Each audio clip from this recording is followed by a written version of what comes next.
السلام علیکم ورحمۃ اللہ وبرکاتہ. الحمد للہ نحمده ونستعینه ونستغفره ونؤمن به ونتوکل علیہ ونعوذ باللہ من شرور انفسنا ومن سیئات اعمالنا من يهده الله فلا مضل له ومن يضلله فلا هادي له ونشهد أن لا إله إلا الله وحده لا شريك له ونشهد أن سيدنا ونبينا ومولانا محمدا عبده ورسوله صلى الله تعالى عليه وعلى آله وأصحابه وبارك وسلم تسليما كثيرا كثيرا.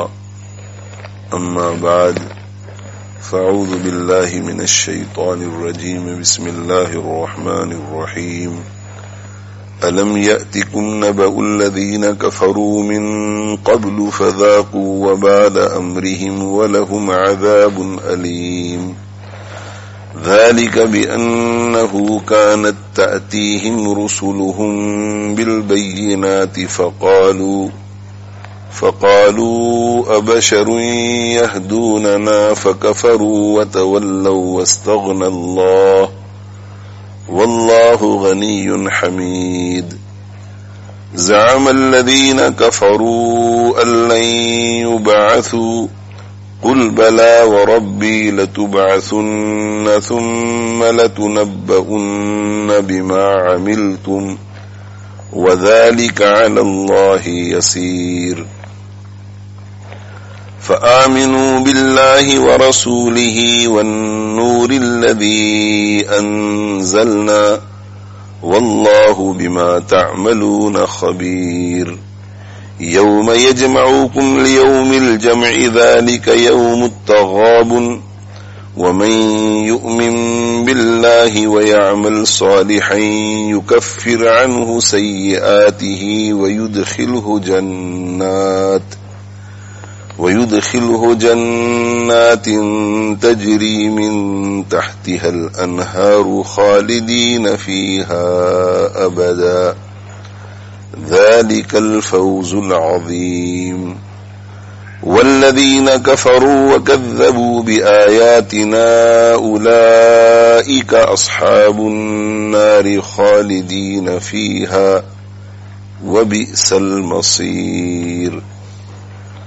صدق الله مولانا العظيم وصدق رسوله النبي الأمي الكريم ونحن على ذلك لمن الشاهدين والشاكرين والحمد لله رب العالمين. رب اشرح لي صدري ويسر لي أمري واحلل عقدة من لساني يفقه قولي. سبحانك لا علم لنا إلا ما علمتنا إنك أنت العليم الحكيم. اللهم انفعنا بما علمتنا وعلمنا ما ينفعنا. إن الله وملائكته يصلون على النبي يا أيها الذين آمنوا صلوا عليه وسلموا تسليما. اللهم صل وسلم وبارك على سيدنا ومولانا محمد وعلى آله وأصحابه وأتباعه وأزواجه وذرياته. ألم يأتكم نبأ الذين كفروا من قبل، کیا تمہارے پاس اس سے پہلے ان لوگوں کی خبر نہیں آئی جنہوں نے انکار کیا؟ کیا تمہارے پاس ان لوگوں کی خبر نہیں آئی جنہوں نے اس سے پہلے انکار کیا؟ فذاقوا وبال امرہم، پھر انہوں نے اپنے کام کا وبال چکھا. وَلَهُمْ عَذَابٌ أَلِيمٌ، اور ان کے لیے دردناک عذاب ہے. ذَلِكَ بِأَنَّهُ كَانَتْ تَأْتِيهِمْ رُسُلُهُمْ بِالْبَيِّنَاتِ، یہ اس وجہ سے کہ ان کے پاس ان کے رسول واضح نشانیاں لے کر آتے تھے. فقالو، پھر انہوں نے کہا، ابشر یہدوننا، کیا انسان ہماری رہنمائی کریں گے؟ فکفروا وتولوا، پس انہوں نے انکار کیا اور اعراض کیا. واستغنى اللہ، اور اللہ نے بے پرواہی کی. واللہ غنی حمید، اور اللہ بڑے بے نیاز، بڑے قابل تعریف ہیں. زعم الذین کفروا ان لن یبعثوا، دعویٰ کیا ان لوگوں نے جنہوں نے کفر کیا کہ انہیں ہرگز نہیں اٹھایا جائے گا.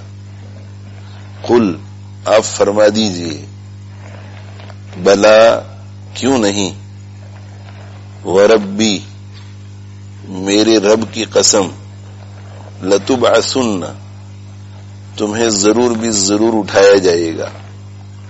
ثم لتنبؤن بما عملتم، پھر تمہیں ضرور بھی ضرور خبر دی جائے گی ان اعمال کی جنہیں تم نے کیا. وذلک علی اللہ یسیر، اور یہ اللہ پر آسان ہے.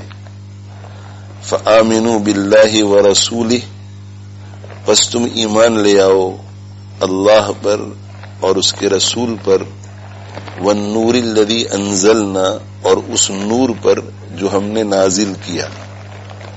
واللہ بما تعملون خبیر، اور اللہ بڑے باخبر ہیں ان کاموں پر جنہیں تم کرتے ہو. یوم یجمعوکم، تم یاد کرو اس دن کو جس دن اللہ تمہیں جمع کرے گا. لیوم الجمع، جمع کیے جانے کے دن. ذالک یوم التغابن، وہ خسارے کا دن ہے. ومن یؤمن باللہ، اور جو اللہ پر ایمان لائے گا. ویعمل صالحا، اور نیک عمل کرے گا. یکفر عنہ سیئاتہ، تو اللہ اس سے اس کی برائیاں مٹا دیں گے. ویدخلہ، اور اسے داخل کریں گے. جنات تجری من تحتها الانہار، ایسے باغات میں جن کے نیچے سے نہریں بہتی ہوں گی. خالدین فیہا ابدا، وہ اس میں ہمیشہ ہمیشہ رہنے والے ہوں گے. ذالک الفوز العظیم، یہ بڑی کامیابی ہے. والذین کفروا، اور وہ لوگ جنہوں نے انکار کیا. وکذبوا بآیاتنا، اور ہماری آیات کو جھٹلایا. اولئک اصحاب النار، وہ آگ والے ہیں.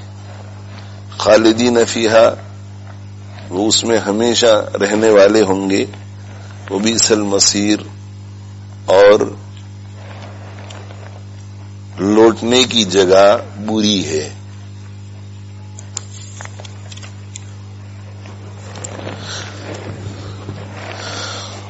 سورۃ التغابن کی ابتدائی آیات میں اللہ جل جلالہ وعم نوالہ کے وجود اور آپ کی توحید کو بیان کر کے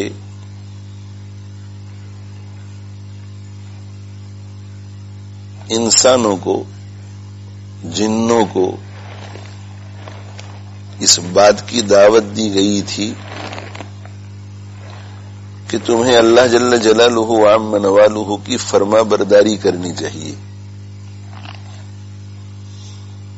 اس لیے کہ وہ تمہارا معبود برحق ہے. وہ تمام عیوب سے پاک ہیں اور تمام کمالات سے متصف ہیں. ہر چیز پر اسے قدرت حاصل ہے. وہ ہر چیز کا خالق ہے اسے ہر چیز کا علم ہے، وہ اپنی ذات اور اپنی صفات میں وحدہ لا شریک لہ ہے، تو اس پر ایمان لے آؤ اور اس کی فرما برداری کرو۔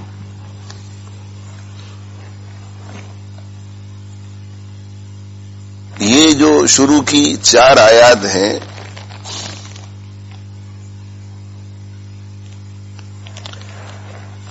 ان میں توحید کا ذکر ہوا ہے، اور آگے کی 2 آیتوں میں رسالت کا ذکر ہے۔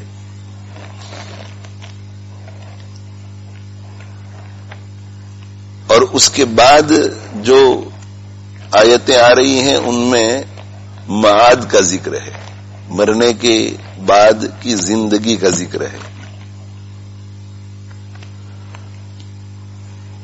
اور یہی 3 مضامین ہے جن پر قرآن بہت زیادہ زور دیتا ہے۔ ہر سورت میں ان تینوں مضامین کو صراحتاً یا اشارتاً بیان کیا گیا ہے، اور تینوں کا مقصد ایک ہی ہے، اللہ تمہارا معبود برحق ہے، وہ تمہارا خالق ہے، وہ وحدہ لا شریک لہ ہے، وجود ہے اس کا، اور ذات اور صفات میں اس کا کوئی شریک نہیں ہے، تو پھر تمہیں اس کی بات ماننی چاہیے۔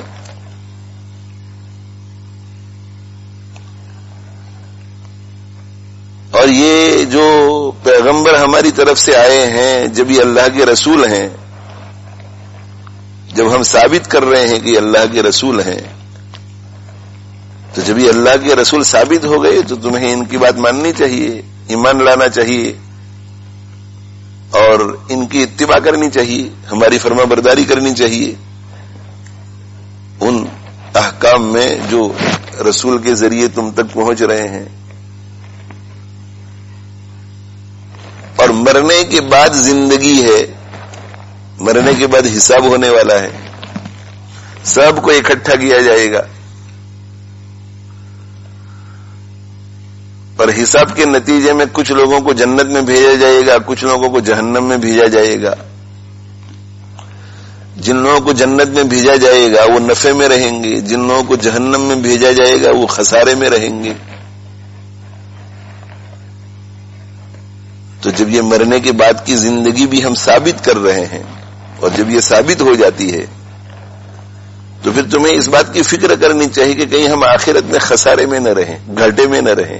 اس لیے تمہیں ایمان لانا چاہیے، اور ایمان لا کر کے ہماری اطاعت کرنی چاہیے، ہماری فرما برداری کرنی چاہیے۔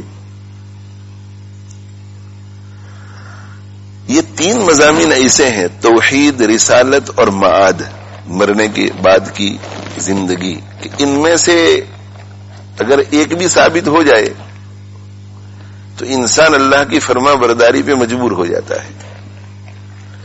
اسی لیے اللہ جل جلالہ عم نوالہ اپنے بندوں کو آخرت کے نقصان اور گھاٹے سے بچانے کے لیے قرآن میں جا بجا ان تینوں مضامین کا بیان کرتے رہتے ہیں، کہ ان تینوں مضامین میں سے کوئی ایک مضمون بھی کسی بندے کے دل میں اتر گیا تو وہ پھر اللہ پر ایمان لے آئے گا اور اللہ کی فرما برداری کی راہ پر آ جائے گا۔ یہ اللہ کا بڑا کرم ہے۔ تو شروع میں توحید بیان ہوئی، اور توحید کے ضمن میں یہی مطالبہ کیا گیا کہ اللہ جل جلالہ عم نوالہ کی ذات موجود ہے، قدیم ہے، ازلی ابدی ہے، ہمیشہ سے ہے، ہمیشہ رہے گی، اور وہ تمام عیوب سے پاک، تمام کمالات سے متصف، انہیں ہر چیز پہ قدرت حاصل ہے، اور کائنات کے ذرے ذرے کے وہ خالق ہیں، اور کائنات کا ذرہ ذرہ اس کی مخلوق، اور وہ ہر چیز کا علم رکھتے ہیں۔ ہمارے سینوں میں جو راز اور بھید ہوتے ہیں، جن کا سوائے ہماری ذات کے کسی کو پتہ نہیں چلتا، ان سے بھی وہ واقف ہے.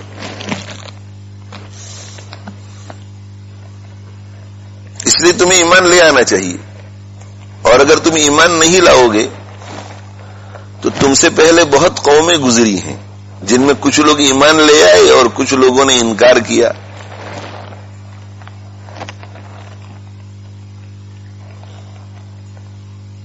قوم ہود، قوم عاد، قوم سمود، قوم لوط، قوم مدین، ان کے علاوہ اور بہت ساری قومیں آئیں جن میں لوگ دو حصوں میں تقسیم ہوئے. کچھ لوگوں نے پیغمبر کی بات کو مانا، وہ ایمان لے آئے اور ایمان لا کر انہوں نے اللہ تعالی شانہ کی فرما برداری کی، اور کچھ لوگ وہ نکلے جنہوں نے انکار کر دیا سرے سے، توحید ہی کا انکار کر دیا، پیغمبر کی رسالت کا انکار کر دیا، مرنے کے بعد کی زندگی کا انکار کر دیا.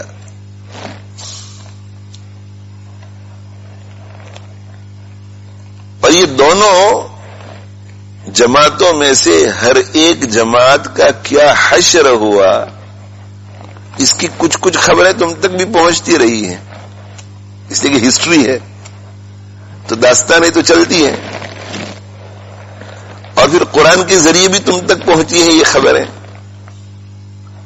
تو اللہ جل جلالہ عم نوالہ سب سے پہلے مخاطب ہیں ہمارے پیارے آقا صلی اللہ علیہ وسلم کے زمانے کے منکرین سے، اور اس کے بعد پھر قیامت تک آنے والے منکرین سے مخاطب ہیں.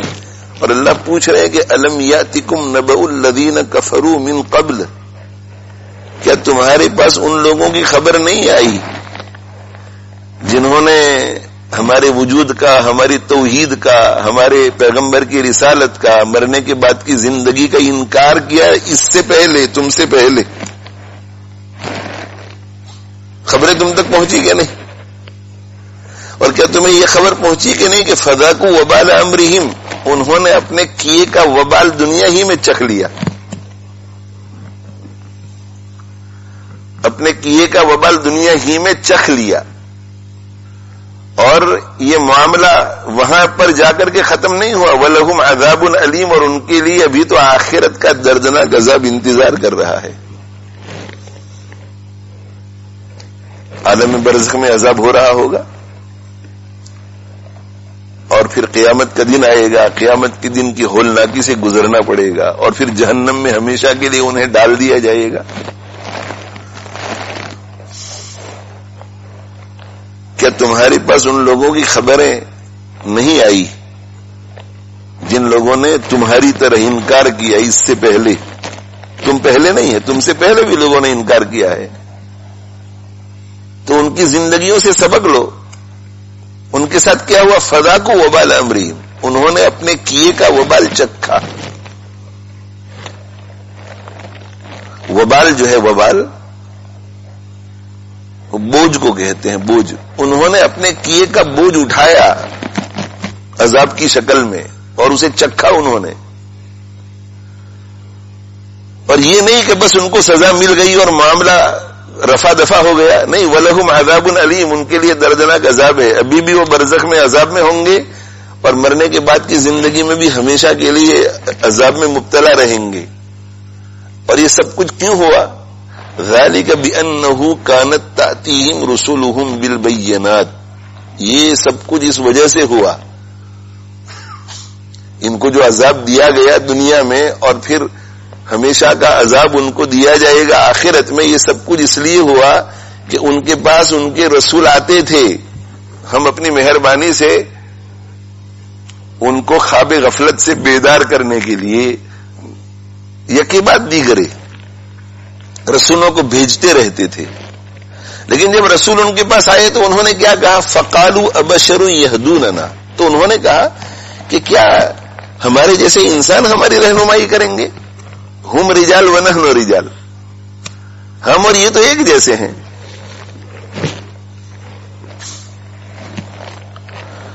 حضرت نوح علیہ الصلوۃ والسلام کی قوم کا قرآن مجید نے قول ذکر کیا ہے،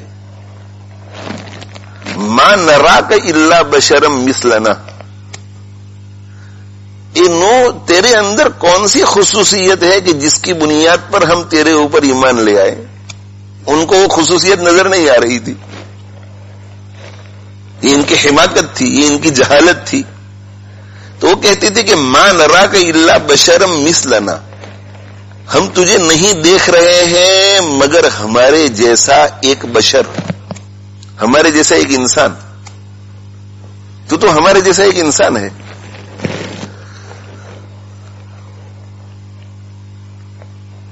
یعنی ان کی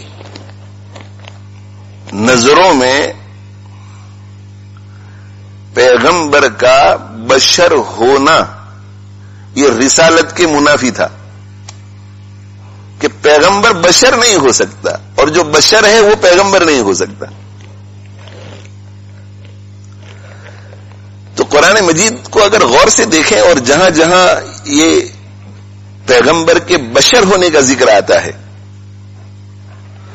تو وہاں پر قرآن جگہ جگہ پر یہ کہہ رہا ہے کہ جو اللہ کے منکر ہیں اور اللہ کے رسول صلی اللہ علیہ وسلم کے یا اللہ کے کسی بھی پیغمبر کے منکر ہیں, جو آخرت کے منکر ہیں, وہ رسول کے بشر ہونے کو مستبعد سمجھنے والے ہیں. ان کا نظریہ یہ ہے کہ بشریت اور رسالت میں منافات ہیں. بشریت اور رسالت یہ دونوں چیزیں جمع نہیں ہو سکتی. ایسا نہیں ہو سکتا کہ رسول بشر ہو یا بشر رسول ہو. اور قرآن کو اگر دھیان سے آپ دیکھیں تو آپ کو یہ پتا چلے گا کہ اللہ جل جلالہ وعم نوالہ منکرین کے اس نظریے کو بیان کرنے کے بعد رد کرتے ہیں اور یہ ثابت کر رہے ہیں کہ نہیں, رسول بشر ہو سکتا ہے اور بشر رسول ہو سکتا ہے. بشریت اور رسالت میں منافات نہیں ہے.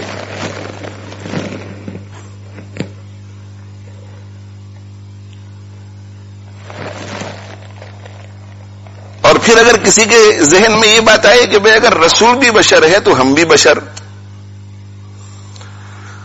تو پھر ہمارے اور رسول کے درجے میں تو کوئی فرق نہیں ہوا. تو اس کا جواب یہ ہے کہ رسول بھی بشر اور ہم بھی بشر, لیکن یہ جتنے بشر ہیں نا دنیا میں, آدم علیہ الصلوۃ والسلام سے لے کر آخری انسان تک, ان کے بہت سارے درجات ہیں. یہ جتنے بشر دنیا میں آتے ہیں وہ ایک جیسے نہیں ہوتے کہ کسی کو شبہ ہو جائے کہ رسول اگر بشر ہے تو اس میں اور ہم میں فرق کیا ہوا, اس کی اسپیشلٹی کیا ہوئی. تو اس کا جواب یہ ہے کہ بشر جو ہیں, بشر دنیا میں جتنے بھی آتے ہیں وہ سب الگ الگ کوالٹی کے ہوتے ہیں, الگ الگ قدر و قیمت والے ہوتے ہیں, الگ الگ ویلیو والے ہوتے ہیں. رسول وہ بشر ہے جس کی ویلیو اور جس کی قدر و قیمت اتنی اعلیٰ ہوتی ہے کہ عام انسان وہاں تک پہنچنے کا تصور بھی نہیں کر سکتا.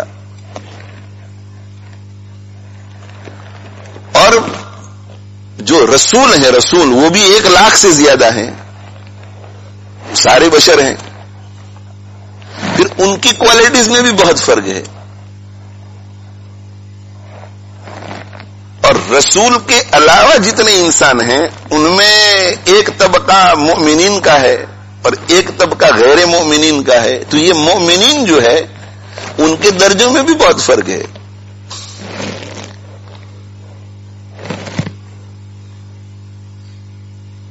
جیسے ہماری امت میں وہ بشر جو غیر صحابی ہے وہ صحابی کے درجے پر پہنچنے کا تصور بھی نہیں کر سکتا.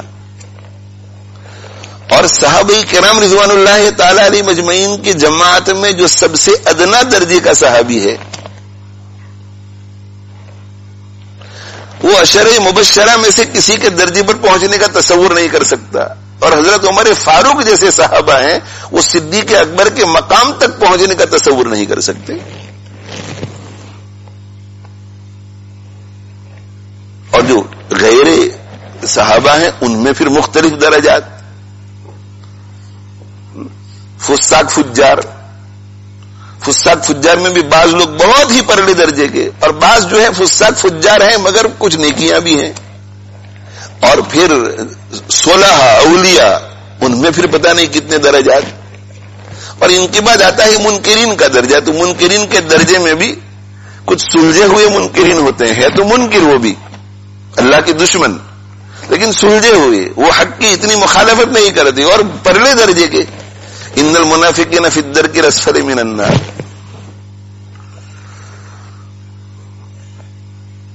تو اگر ہم یہ کہیں کہ انبیاء علیہم الصلاۃ والسلام بشر تھے اور ہمارے پیارے آقا صلی اللہ علیہ وسلم بھی بشر تھے, اس کا مطلب یہ نہیں کہ ہمارے جیسے بشر تھے. بشر تھے مگر کیسے بشر تھے؟ خود قرآن کہتا ہے انما انا بشر مثلکم, میں تمہارے جیسا ایک انسان ہی ہوں. اب اگر یہی جا کر کے بات رک جاتی تو مسئلہ ہو جاتا کہ میں بھی تمہارے جیسا ایک انسان ہی ہوں, مگر آگے کہا کہ تم میں اور میرے اندر ایک فرق ہے. یوحا الیہ, میرے سر کے اوپر نبوت کا تاج رکھا گیا ہے. یہ فرق ہے تم میں اور میرے اندر. وہ بھی بشر ہیں, ہم بھی بشر ہیں. ہمارے سروں پر نبوت کا تاج نہیں ہے, ان کے سروں پر نبوت کا تاج ہے. تو کون کہے گا کہ دونوں برابر ہو گئے؟ بشریت میں دونوں برابر. بشریت کے جتنے تقاضے ہمیں ہوتے ہیں ان کو بھی ہوتے تھے. ہمیں سردی محسوس ہوتی ہے, انہیں بھی سردی محسوس ہوتی تھی. ہمیں گرمی محسوس ہوتی ہے, انہیں بھی گرمی محسوس ہوتی تھی.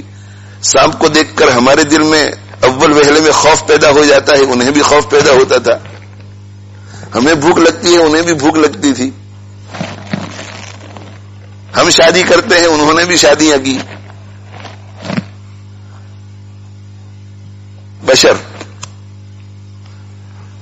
تو نفس بشر ہونے میں ہم ایک جیسے, مگر جب کوالٹی کو دیکھا جائے,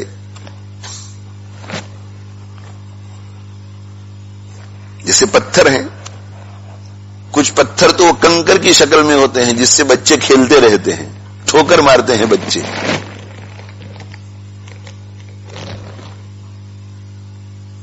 جس کی حیثیت گرد راہ کی ہے, کوئی ایک کنکر بھی اٹھا کر گھر لے جانے کے لیے تیار نہیں.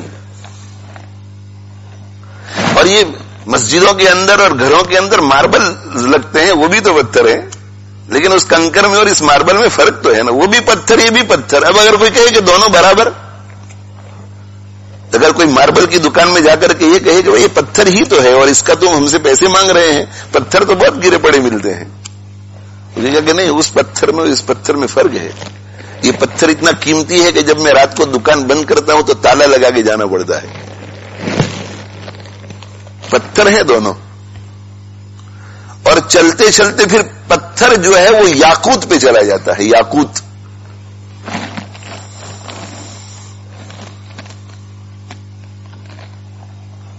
بہت قیمتی پتھر یاقوت.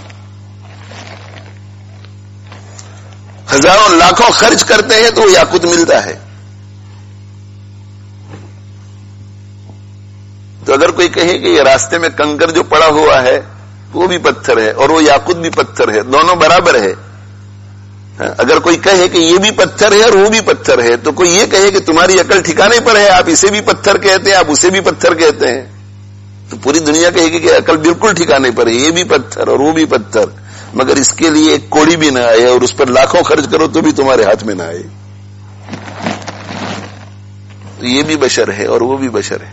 محمد بشر لیس کالبشر بل هو یاقوت والناس کالحجر. بشر ہیں. محمد بشر, محمد صلی اللہ علیہ وسلم بشر ہیں. لیس کالبشر, عام بشر کی طرح نہیں.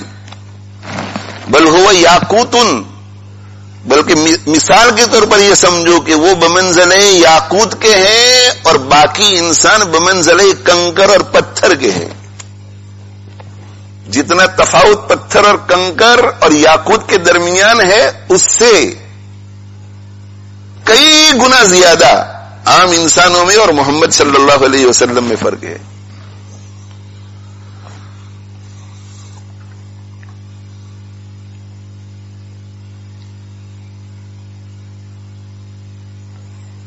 تو کفار مکہ اور مشرکین مکہ اور ان سے پہلے بھی جتنے منکرین آئے ان کو اعتراض ہی یہ تھا کہ بشر نبی بن کر کے آیا، نہ بشر نبی نہیں ہو سکتا. بشر رسول بن کر کے آیا، نہ بشر رسول نہیں بن سکتا. فرشتہ آتا تو ہم کچھ سوچتے، اور فرشتہ نور سے بنا ہوا ہوتا ہے. تو وہ یہ کہتے تھے کہ رسول کو نور کا ہونا چاہیے، نبی کو نور کا بنا ہوا ہونا چاہیے. اور یہ تو بشر ہے، نور ہونا چاہیے، بشر نہیں. تو وہ یہ کہتے تھے کہ رسالت اور نور کا جوڑ ہے، بشریت اور رسالت کا جوڑ نہیں ہے. اور قرآن ان کو یہ سمجھاتا ہے کہ بشریت اور رسالت میں جوڑ ہے. بشریت اور رسالت میں جوڑ ہے، اس لیے کہ انسان جو ہے وہ اشرف المخلوقات ہے، اور فرشتے جو ہیں وہ ان سے کم درجے کے ہیں، اور رسالت اور نبوت یہ بہت اعلیٰ مقام ہے، اس سے بڑھ کر کوئی مقام ہی نہیں ہے. تو مفضول مخلوق کے سر پر اس کا تاج رکھا جائے، کیسے ہو سکتا ہے؟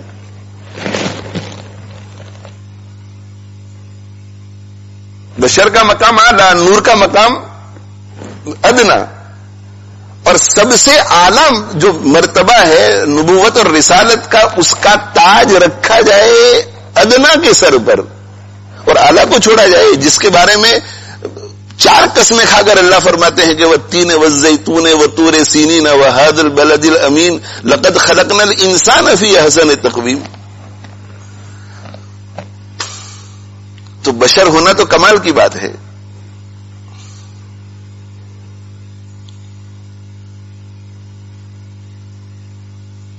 تو یہ اعتراض جو ہے ہر دور کے کفار کو رہا ہے کہ آپ بشر اور نبی نہیں، ہم نہیں مانتے. ما نراک الا بشرا مثلنا، آپ ہمارے جیسے، ہم آپ کو ہمارے جیسے بشر ہی دیکھتے ہیں، ہم نہیں مانتے آپ کو. قوم ہود نے کہا وَلَئِنْ أَتَاكُمْ بَشَرًا مِثْلَكُمْ، اگر تم تمہارے جیسے ایک بشر کا کہنا مان لو گے تو بڑے خسارے میں رہو گے. بشر کا نہیں ماننے کا، اگر نور نبی بن کر کے آئے پھر ہم دیکھیں گے. اور کفار مکہ اور مشرکین مکہ کہتے تھے ما لهذا الرسول یاکل الطعام ویمشی فی الاسواق لولا انزل الیہ ملک فیکون معه نذیرا. کہتے تھے یہ رسول کھاتا بھی ہے، پیتا بھی ہے، یعنی بشر ہے یہ تو.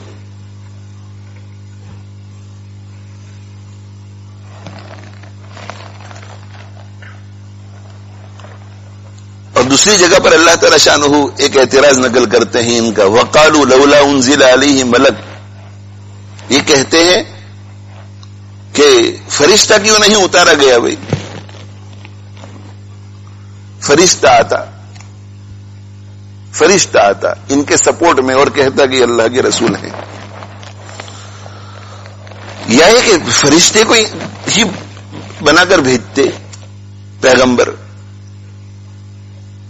تو اللہ تعالی شانہ ارشاد فرماتے ہیں کہ فرشتہ اگر پیغمبر بن کر آتا تو یا تو فرشتہ اپنی شکل میں آتا،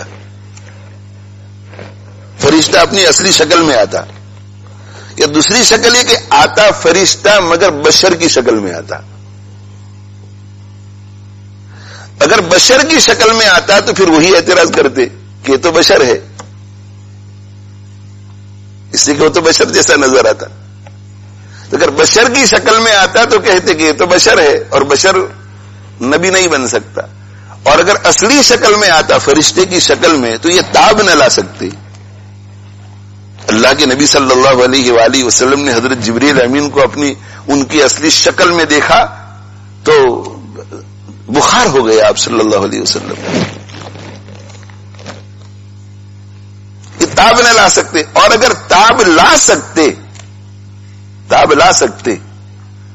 اور پھر انکار کرتے تو فرشتے کو دیکھ لینا یہ تو غیب کی چیز کو دیکھ لینا ہے، اور غیب کی چیز کو دیکھ لینے کے بعد کوئی انکار کرتا ہے تو اسے مہلت نہیں دی جاتی، پھر فوراً عذاب آ جاتا ہے. اس لیے ممکن ہی نہیں ہے.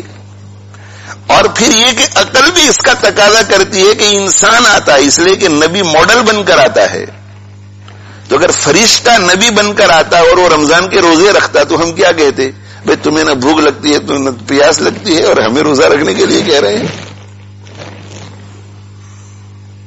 وہ ہمیں کہتا کہ زنا سے بچو، وہ ہمیں کہتا کہ شراب سے بچو. بھئی تمہیں تو خواہش ہی نہیں ہوتی.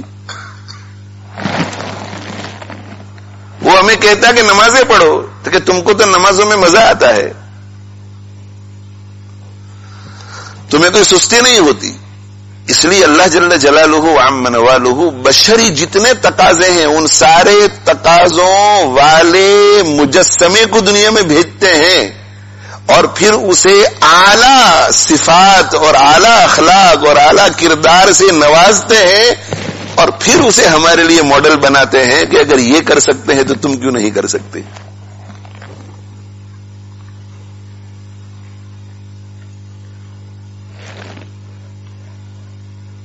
تو یہ ایک مسئلہ ہے جو ذہن میں بیٹھ جائے کہ رسالت اور بشریت میں منافات نہیں ہے، بلکہ تقاضا یہی ہے کہ بشر کو پیغمبر بنا کر بھیجا جائے.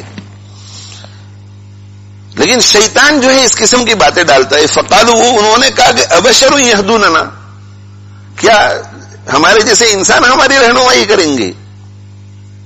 اور عجیب بات جو سوچنے کی ہے وہ اس کی طرف توجہ کیجیے. یہ ایسی چیزیں ہماری روزمرہ کی زندگی میں ہمارے ساتھ پیش آتی ہے کہ دین کا معاملہ آتا ہے تو ہم اس قسم کا اعتراض پیش کر دیتے ہیں. دین کا معاملہ آتا ہے ہماری خواہشات کے خلاف، ہم کچھ چاہتے ہیں اور دین کچھ چاہتا ہے تو ہم اس طرح کی دلیل پیش کرتے ہیں جو کہ دلیل بننے کی صلاحیت بھی نہیں رکھتی. اور اسی جیسی کوئی دوسری چیز پیش آتی ہے جس کا ہمارا دل موافقت کر رہا ہے کہ ہاں ایسا ہونا چاہیے، تو وہاں اس دلیل کو ہم بھول جاتے ہیں. مثال کے طور پر یہ جتنے لوگ ہیں جو صحیح دین کا انکار کر رہے تھے اس بنیاد پر کہ دین کے معاملے میں ہمارے جیسا انسان ہمیں گائیڈنس دے اور ہم اس کو فالو کریں، نہ، اللہ کو راضی کرنے کے لیے جو طریقہ ہے اس کے لیے تو آسمان سے فرشتہ اترنا چاہیے، انسان نہیں ہمارے جیسا. تو ان سے یہ پوچھا جائے کہ جس دن پہ تم چل رہے ہو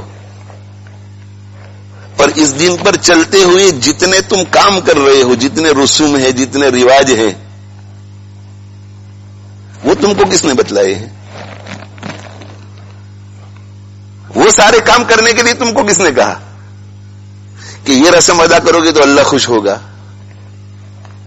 اس عمل کو رواج دو گے تو اللہ خوش ہوگا، پتھر کی پوجا کرو گے تو اللہ خوش ہوگا، لکڑی کا بت بنا کر اس کی پوجا کرو گے تو اللہ خوش ہوگا. یہ سارے کام آپ اللہ کو خوش کرنے کے لیے کر رہے ہیں. یہ اس میں آپ کی کس نے رہنمائی کی ہے؟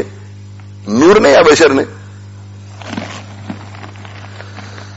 تو یہ جب کوئی پیغمبر اللہ کی طرف سے آتا ہے تو کہتے کہ نہ، ہمارے جیسے انسان کی بات ہم نہیں مانتے، اللہ تک پہنچانے کے لیے تو نور چاہیے. مگر جس دین پر وہ چل رہے ہیں اللہ تک پہنچنے کے لیے وہ دین بھی تو ان کو بشر ہی نے بتلایا ہے، ان کے پیروں نے بتلایا ہے، ان کے پیشواؤں نے بتلایا ہے، ان کے گروؤں نے بتلایا ہے. جس کسی نے بھی بتلایا ہو وہاں یہ عقل نہیں سوچتی کہ نہیں بھائی ہم یہ بات نہیں مانتے. اگر بالکل بے دین رہتے اور بے دین رہ کر کے یہ کہتے کہ بھائی ہم تو جب تک آسمان سے کوئی نور نہیں اترے گا وہاں تک ہم ماننے والے، تو سمجھ میں آتا. مگر آپ تو دوسرے مذہب پہ چل رہے ہیں. تو یہ بہانہ بنایا شیطان نے، ان کے دل دماغ میں یہ بات ڈالی اور انہوں نے یہ کہہ دیا کہ نا بشر ہماری رہنمائی کرے، یہ نہیں ہو سکتا. فکفروا، لہذا ہم نہیں مانتے. انہوں نے انکار کر دیا اور منہ پھیرا، اعراض کیا. اور شیطان جو ہے حق سے دور رکھنے کے لیے اس قسم کی کوئی چھوٹی موٹی بات جب دماغ میں ڈال دیتا ہے تو پھر آدمی اس سے آگے کچھ دیکھنے کے لیے تیار نہیں ہوتا کہ میں یار سوچوں تو صحیح، کچھ غور تو کروں نا. یہ ہمارے جیسا انسان ہے، یہ نبی نہیں ہو سکتا. یہ ہمارے جیسا انسان ہے، نبی نہیں ہو سکتا. جب ہمارے جیسا انسان ہے، نبی نہیں ہو سکتا، تو اس کی بات کیوں مانے؟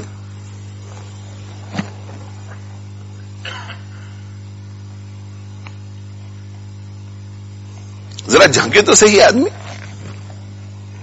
کہ کیا کہتا ہے، یہ کس چیز کی طرف بلا رہا ہے. یہ تو کہا کہ انہوں نے جب انکار کر دیا ہمارے اتنی مہربانیوں اور رحمتوں کے ساتھ پیغمبروں کو واضح دلائل کے ساتھ بھیجنے کے نتیجے میں جب انہوں نے بالکل انکار کر دیا اور چہرہ پھیر لیا اور بے پرواہی کا معاملہ کیا تو کہ واستغنى اللہ، اللہ نے بھی بے پرواہی کی، اللہ نے بھی بے پرواہی کی. ان کی طرف سے جب بے پرواہی کا معاملہ ہوا تو اللہ نے بھی بے پرواہی کی، اور اللہ نے جب بے پرواہی کی تو ان کے لیے ہدایت کے راستے بند ہو گئے. اور وہ یہ سمجھتے ہیں کہ ہم اعراض کرتے ہیں اور بے پرواہی کا معاملہ کرتے ہیں تو ہم بہت بڑے ہیں. نہیں، واللہ غنی، اللہ اصل تو بے نیاز ہے، وہ کسی کا محتاج نہیں. اور اللہ جل جلالہ وعم نوالہ خوب قابل تعریف ہے، مستحق کے تعریف ہے، چاہے کوئی اس کی تعریف کرے نہ کرے، کوئی اس کی عبادت کرے نہ کرے، کوئی اس کا کلمہ پڑھے نہ پڑھے، وہ ہمیشہ حمید ہی حمید ہے.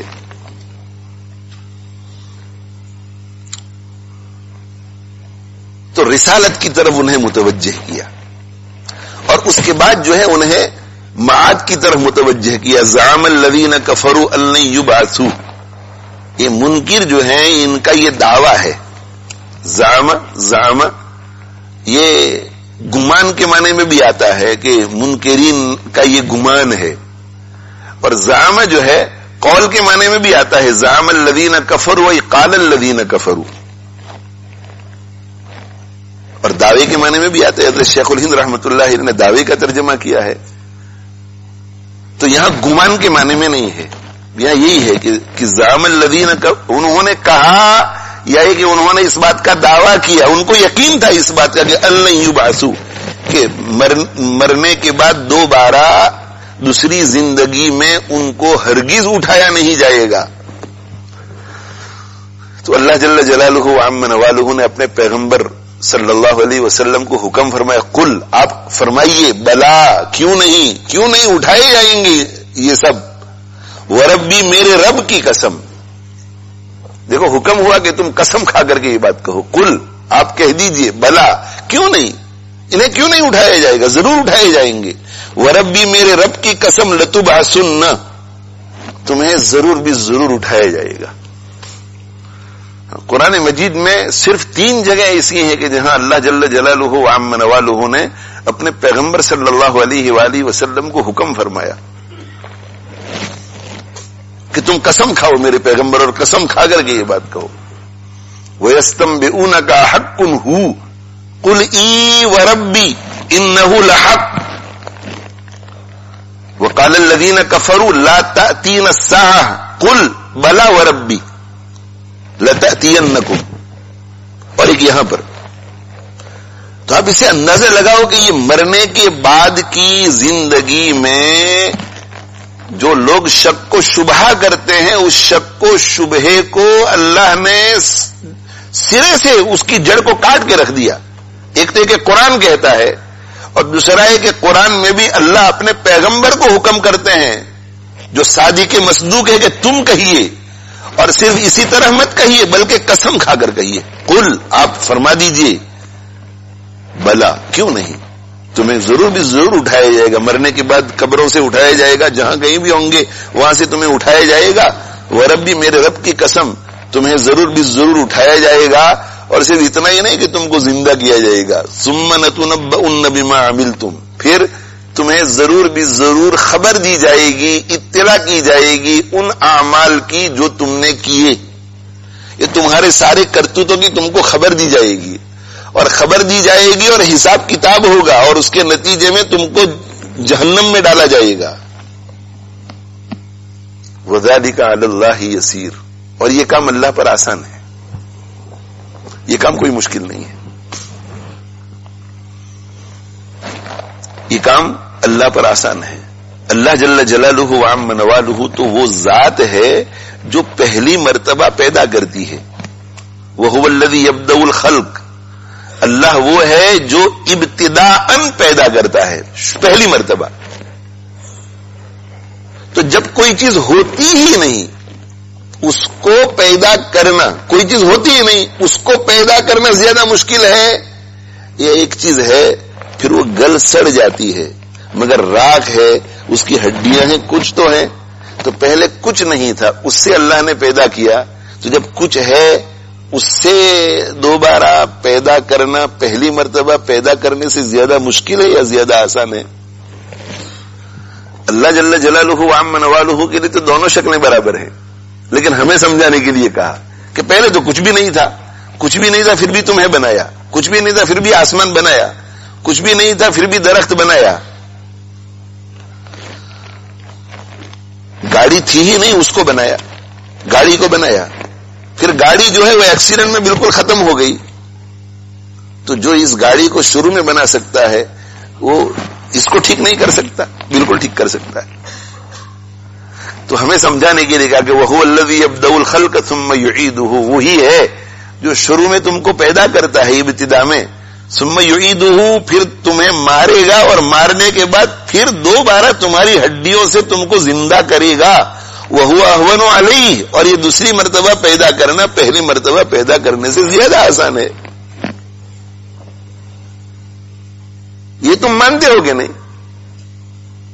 پھر تمہارا یہ کہنا کہ گل سڑ کر مٹی ہو جائیں گے، ہڈی ہو جائیں گے، راکھ ہو جائیں گے، اس کو دوبارہ کیسے زندہ کیا جائے گا؟ جب تم کچھ نہیں تھے اس وقت اللہ نے تمہیں پیدا کیا۔ وَذَلِكَ عَلَى اللَّهِ يَسِيرٌ، یہ اللہ کے لیے بہت آسان ہے۔ جب یہ بات ہے کہ مرنا ہے اور مرنے کے بعد اللہ کے دربار میں کھڑا ہونا ہے اور ایک ایک چیز کے بارے میں تمہیں جواب دینا ہے، تو اللہ فرماتے ہیں کہ تمہارے لیے عافیت اسی میں ہے کہ تم یہ کام کرو۔ کیا کرو؟ فآمنوا باللہ ورسولہ والنور الذی انزلنا، پس تم اللہ اور اس کے رسول اور اس نور پر ایمان لے آؤ جو ہم نے اتارا۔ اللہ پر ایمان لے آؤ، رسول پر ایمان لے آؤ، اور اس قرآن پر ایمان لے آؤ جسے روشنی نور کہا گیا، اس روشنی پر ایمان لے آؤ جو ہم نے اتاری۔ قرآن کو النور کہا گیا، نور۔ اور یہ نور اس لیے اس کو کہا گیا کہ نور جو ہے نا اس کی دو خاصیتیں ہوتی ہیں نور کی۔ ایک خاصیت یہ کہ وہ خود جو ہے وہ بہت واضح ہوتا ہے، نور خود بہت واضح ہوتا ہے۔ ایسا نہیں ہوگا کہ کسی جگہ روشنی ہو اور آپ کو نظر نہ آئے، ایسا کبھی نہیں ہوگا کہ یار یہ روشنی کہاں سے آ رہی ہے، روشنی ہے مگر روشنی کا منبع اور مرکز سمجھ میں نہیں آ رہا ہے، ایسا نہیں ہوگا۔ روشنی کی ایک خاصیت یہ ہے کہ وہ خود جو ہے وہ واضح ہوتی ہے، اسے کوئی مس نہیں کر سکتا۔ اور اس کی دوسری خاصیت یہ ہوتی ہے، اس کی دوسری خاصیت یہ ہوتی ہے کہ وہ خود اس روشنی سے مستفید نہیں ہوتا رہتا، بلکہ اس کی خاصیت یہ ہے کہ دوسروں کو بھی اپنی روشنی سے فائدہ پہنچاتا ہے۔ یہ روشنی کی خاصیت ہے کہ خود بھی واضح اور کلیئر، اور اس کی برکت سے دوسروں کو بھی کلیئرٹی ملتی ہے، صاف ستھرا راستہ ملتا ہے۔ تو قرآن کو نور اس لیے کہا کہ قرآن اپنے اعجاز کے ساتھ اللہ کا کلام ہے، یہ روز روشن کی طرح واضح ہے، کلیئر ہے، اس میں کوئی شبہ نہیں کہ اللہ کا کلام ہے۔ اس لیے کہ یہ چیلنج کر چکا ہے، وَإِن كُنتُمْ فِي رَيْبٍ مِّمَّا نَزَّلْنَا عَلَىٰ عَبْدِنَا فَأْتُوا بِسُورَةٍ مِّن مِّثْلِهِ، اگر تمہیں شک ہے اس چیز کے بارے میں جو ہم نے ہمارے بندے پر اتاری ہے کہ یہ اوپر سے نہیں آئی ہے یہ کتاب، بلکہ یہ محمد صلی اللہ علیہ وسلم نے خود ہی گھڑ لی ہے، تو پھر تم بھی ذرا ایک آدھ صورت بنا کر کے پیش کرو، تم سارے مل کر کے۔ قُلْ لَئِنِ اجْتَمَعَتِ الْإِنسُ وَالْجِنُّ، اگر انسان اور جنات سارے اکٹھے ہو جائیں، أَلَا أَن يَأْتُوا بِمِثْلِ هَذَا الْقُرْآنِ، اس بات پر کہ وہ اس جیسا دوسرا قرآن لے آئے، لَا يَأْتُونَ بِمِثْلِهِ، تو وہ اس کے معنی نہیں لا سکیں گے، وَلَوْ كَانَ بَعْضُهُمْ لِبَعْضٍ ظَهِيرًا، اگرچہ وہ ایک دوسرے کا تعاون کریں۔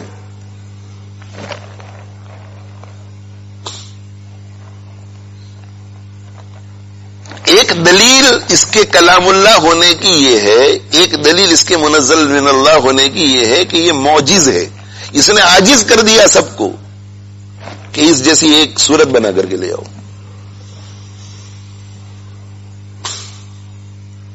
آج کل جو ہے وہ سوشل میڈیا کا دور ہے.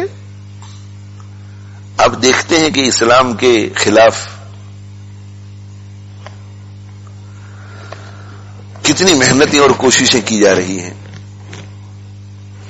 پیغمبر اسلام کی شخصیت کو مجروح کرنے کی اور پیغمبر اسلام صلی اللہ علیہ وسلم کی تعلیمات کو مشکوک کرنے کی ایک ایک چیز کو اٹھایا جاتا ہے اور اس پر اعتراضات اعتراضات اعتراضات اعتراضات اعتراضات. اس کے پیچھے مقصد کیا ہے؟ حضور اکرم صلی اللہ علیہ وسلم کی شخصیت کو مجروح کرنے کے پیچھے مقصد کیا ہے کہ اگر کوئی یہ بات مان لے کہ یہ مجروح شخصیت ہے، نعوذ باللہ من ذلک، تو اس کا مطلب ہے کہ یہ ذات پیغمبر بننے کی صلاحیت نہیں رکھتی، اور پیغمبر بننے کی صلاحیت نہیں رکھتی تو ہم مسلمان نہیں. اور تعلیم اسلام پر جو شبہات پیش کیے جاتے ہیں، جو بھی تعلیمات ہیں جن پر اعتراض ہیں اور اعتراض کیے جاتے ہیں، سالہ سال سے اعتراض ہوتے رہے ہیں، جن کے شافی وافی جوابات علماء اسلام دے چکے ہیں اور دیتے رہے ہیں اور دیتے رہتے ہیں اور انشاءاللہ قیامت کی صبح تک دیتے رہیں گے. ان کے پیچھے مقصد کیا ہے؟ اتنی ساری محنتیں کیوں کرتے ہیں؟ یہ ساری ریسرچ کیوں کرتے ہیں؟ کہ اگر یہ ہماری ایک بات کسی مسلمان کے دل میں اتر جاوے تو وہ مسلمان نہیں رہے گا. اسی لیے ساری محنت ہے نا. دنیا میں درجنوں افراد اس کام میں لگے ہوئے ہیں، وہ زہر اگلتے رہتے ہیں اسلام کے خلاف، جھوٹے جھوٹے پروپیگنڈا کرتے ہیں. تو اسلام کو غلط ثابت کرنے کا تو آسان طریقہ قرآن نے بتلا دیا ہے. آسان طریقہ کہ قرآن مجید کی جتنی سورتیں ہیں 114، ان میں سے سب سے چھوٹی سورت انا آتینا کل کوثر ہے. انا آتینا کل کوثر فصل لربک وانحر ان شانیک هو الابتر، 3 آیت کی سورت ہے. فصاحت و بلاغت میں اس معیار کی 3 چھوٹی چھوٹی آیتوں والی اسی جیسی ایک سورت بنا کر کے پیش کرو. تو اللہ کے نبی صلی اللہ علیہ وسلم کی کسی ایک تعلیم کو لینا اور اس تعلیم میں ریسرچ کرنا اور ریسرچ کر کے سارے اسٹیٹسٹکس بیان کرنا اور پھر لوگوں کو ورگلانے کی کوشش کرنا، اس سے زیادہ آسان کام تو یہ ہے. اور بڑے بڑے ادیب گزرے ہیں، بڑے بڑے عربی داں گزرے ہیں، اس وقت بھی غیر مسلم عربی زبان بہت اعلیٰ معیار کی سیکھتے ہیں. یہ آسان کام کیوں نہیں کرتے؟ وہ کیا وہ احمق ہیں کہ ان کو یہ سوجتی نہیں سوجتی ہے ان کو. اور دنیا ایک کفر ہے، اس کی پتہ نہیں کتنی مرتبہ کوشش کر چکی ہوگی، پتہ نہیں کتنے آدمیوں کو اس کام پہ لگایا گیا ہوگا، مگر اس کام کو پبلک کے سامنے اس لیے نہیں لاتے کہ قرآن یہ کہتا ہے کہ فَإِن لَمْ تَفْعَلُوا وَلَن تَفْعَلُوا، قیامت آ جائے گی مگر تم اس جیسی ایک چھوٹی سی صورت پیش نہیں کر سکو. تو کلین ہے، کلیئر ہے کہ نہیں، واضح ہے کہ نہیں، نور ہے کہ نہیں، کہ یہ برحق ہے. اس کو بیان کرنے کے لیے میری ضرورت نہیں ہے، سلیم کی ضرورت نہیں، علامہ کی، محدث کی، مفسر کی ضرورت نہیں. قرآن خود بتلاتا ہے کہ میں کھلم کھلی واضح روشن کتاب ہوں. اور اگر نہیں مانتے کہ یہ اللہ کا کلام ہے تو پھر میری ایک چھوٹی سی سورت جیسی سورت بنا کر کے لاؤ.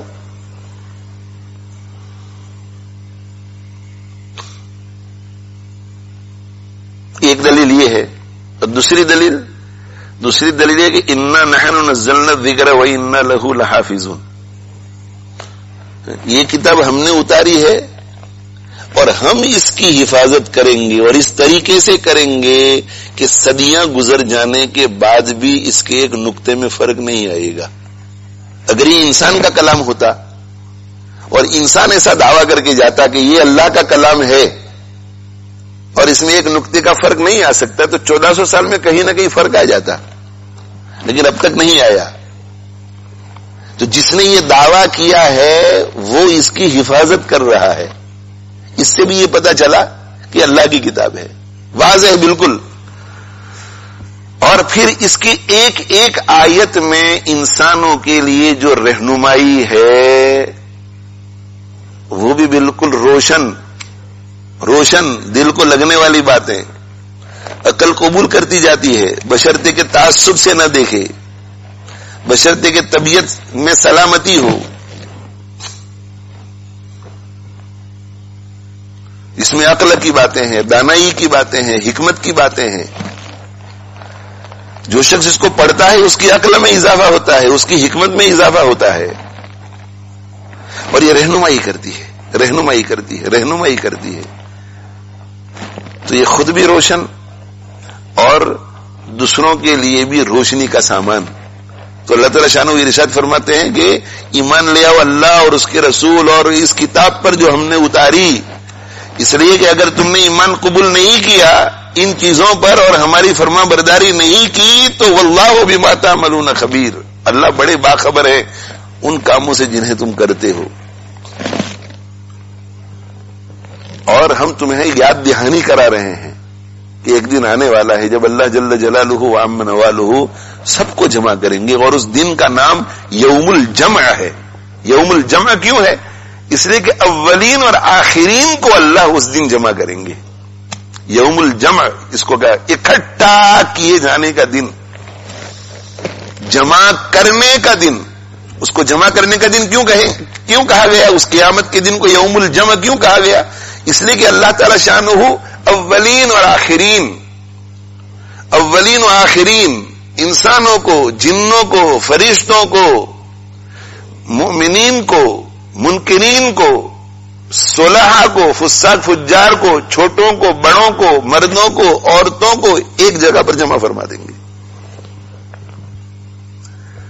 اور اس کو یوم الجمع اس لیے بھی کہا گیا کہ یہ وہ دن ہوگا جس دن ہر انسان کو اس کے اچھے یا برے عمل کے ساتھ اکٹھا کر دیا جائے گا کہ دیکھ یہ ہے تیرے عمل. ووضع الکتاب،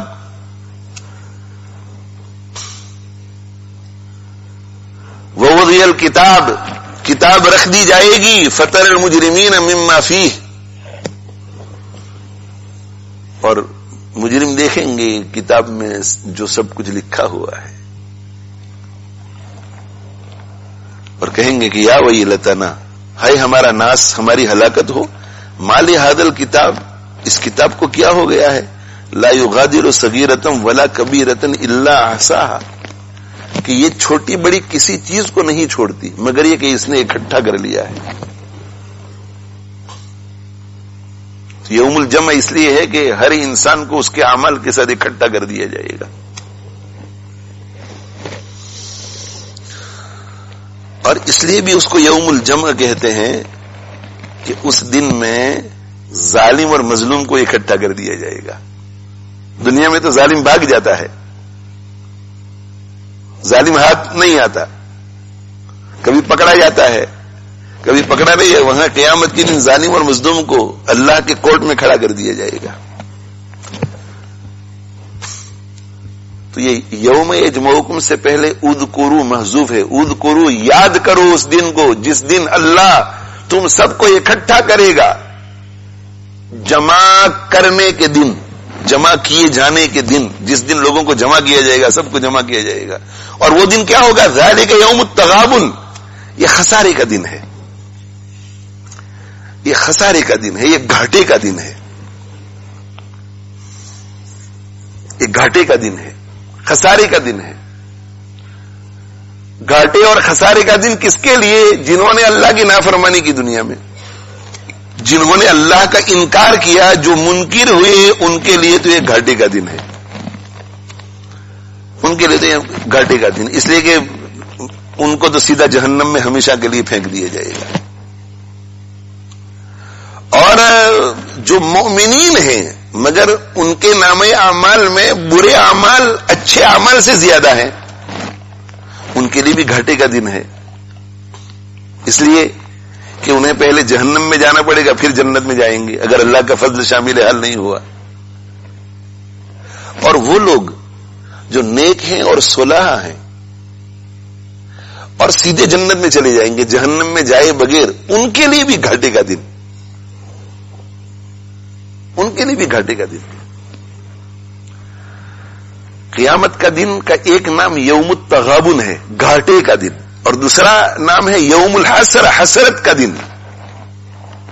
تو یہ گھاٹے کا دن اور حسرت کا دن منکرین کے لیے تو ہے ہی، ان مومنین کے لیے بھی ہے جن پر اللہ کا فضل شامل، جن کے ساتھ اللہ کا فضل شامل نہیں ہوگا اور ان کے گناہ زیادہ ہوں گے اور ان کو جہنم میں بھیجا جائے گا. ان کے لیے بھی گھاٹے کا دن ہے جو سیدھے جنت میں چلے جائیں گے، سیدھے جنت میں. اور حسرت کا دن ان کے لیے تو ہوگا ہی، بڑی حسرت ہوگی ان کو جب جہنم میں ہمیشہ کے لیے ڈالا جائے گا. کچھ دنوں کے لیے ڈالا جائے گا تو حسرت ہوگی، اور جو سیدھے جنت میں جائیں گے ان کو بھی حسرت ہوگی. وہ کیسے حسرت کیسے ہوگی؟ جنتی کو جب جنت میں جنت کی نعمتیں ملیں گی تو جنت کی نعمتوں کو دیکھ کر دل میں یہ حسرت ہوگی کہ کاش کے دنیا میں رہتے ہوئے اور محنت کر لیتا. یہ حسرت کا دن جنتی کے لیے. اور گھاٹے کا دن کیسے؟ گھاٹے کا دن وہ ایسا سمجھے گا جیسے ایک شخص جو ہے وہ پیسے لے کر کے گیا، پیسے لے کر دکان میں گیا، اور دکان میں سے جا کر کے 100 پاؤنڈ کا بہترین کوٹ لے کر گیا. تو گھاٹے کا کام تو اس نے نہیں کیا، لیکن کسی نے اس کو یہ کہا کہ 100 پاؤنڈ میں آپ لے آئے. تو کہا ہاں، ساری دکانوں میں 100 پاؤنڈ ہی میں ملتا ہے، میں نے کئی دکانوں کا چکر کاٹا، 100 پاؤنڈ ہی میں تھا. تو اس نے کہا کہ یار تم مجھ سے ذرا مشورہ کر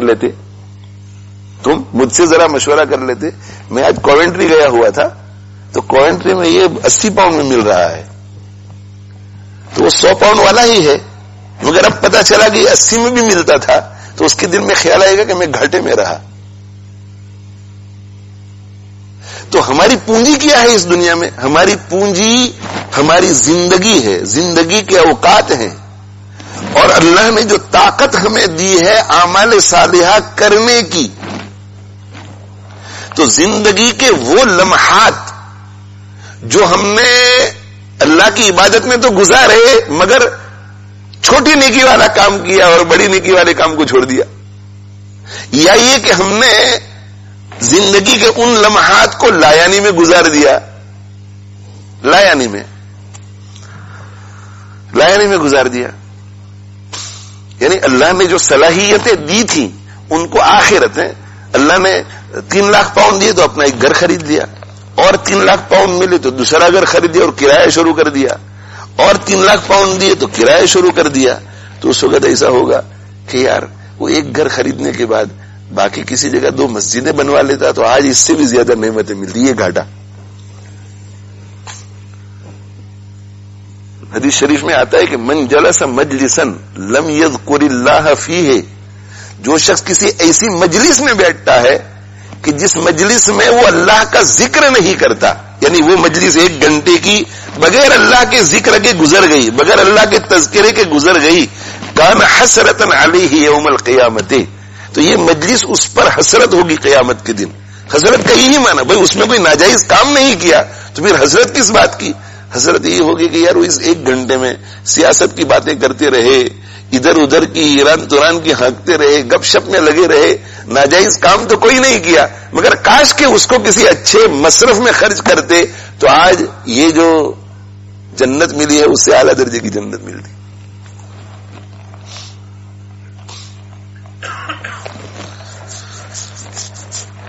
تو میرے بھائیوں، اللہ تعالی شانہ یہ فرماتے ہیں کہ اس دن کو یاد کرو جس دن اللہ تمہیں جمع کریں گے. کون سے دن میں؟ یوم الجمع میں، جمع کیے جانے کے دن میں، جس دن سب کو جمع کیا جائے گا، جس دن اعمال اور بندوں کو جمع کیا جائے گا، اعمال کو بندوں کو ان کے اعمال کے ساتھ اکٹھا کر دیا جائے گا، جس دن ظالم اور مظلوم کو اکٹھا کر دیا جائے گا.